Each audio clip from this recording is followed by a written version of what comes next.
నందమూరి బాలకృష్ణ అటు సినీ రంగంలో ఇటు రాజకీయంలో తన తండ్రి వారసత్వాన్ని కొనసాగిస్తున్నాడు.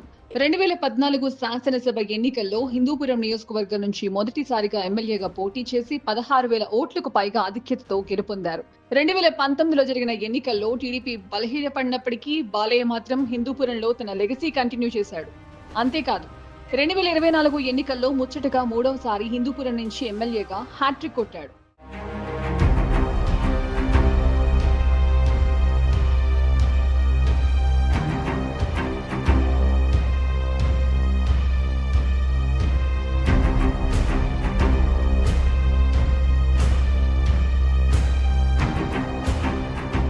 వాస్తవానికి వరుసగా 3 సార్లు ఎమ్మెల్యేలుగా ఎన్నికయ్యే ఘనత అతి కొద్ది మందికి మాత్రమే దక్కుతుంది. అలాంటి అరుదైన ఘనత దక్కించుకున్న బాలకృష్ణకు ఈసారి ఖచ్చితంగా చంద్రబాబు కేబినెట్ లో కీలక మంత్రి పదవి దక్కాల్సిందే అని నందమూరి అభిమానులు బలంగా కోరుకుంటున్నారు.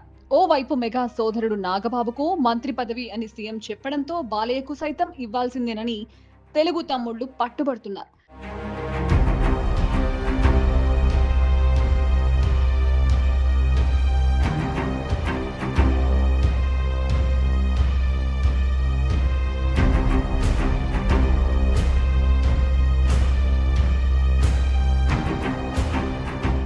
బాలకృష్ణ ఏపీ అసెంబ్లీలో సీనియర్ ఎమ్మెల్యే 3 సార్లు గెలిచిన ఎమ్మెల్యే కనుక ఇతర సమీకరణాలన్నీ పక్కన పెడితే మంత్రి పదవికి బాలయ్య పూర్తిగా అర్హుడు అనేది ఈ రాజకీయ విశ్లేషకుల అభిప్రాయం. వాస్తవానికి బాలయ్యకు మంత్రి పదవి ఇవ్వాలని చంద్రబాబు అనుకుంటే అది చాలా ఈజీగా అయిపోతుంది. అయినప్పటికీ ఈ విషయంలో జాప్యం ఎందుకో అర్థం కావడం లేదు.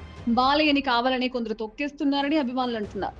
ఓవైపు లోకేష్ యువనేతగా బలపడుతున్నాడు. ఇక ఇదే సమయంలో బాలయ్యని మంత్రిగా చేస్తే అది నారా రాజకీయ ప్రస్థానానికి ఏమైనా అడ్డంకిగా మారుతుందేమోననే సందేహాలు కూడా ఉన్నట్లు రాజకీయ వర్గాల్లో గుసగుసలు వినిపిస్తున్నాయి. ఇంతకీ కూటమి పాలనలో బాలయ్యకు మంత్రిగా ఎంతవరకు అవకాశం దక్కుతుందో లేదో చూడాలి.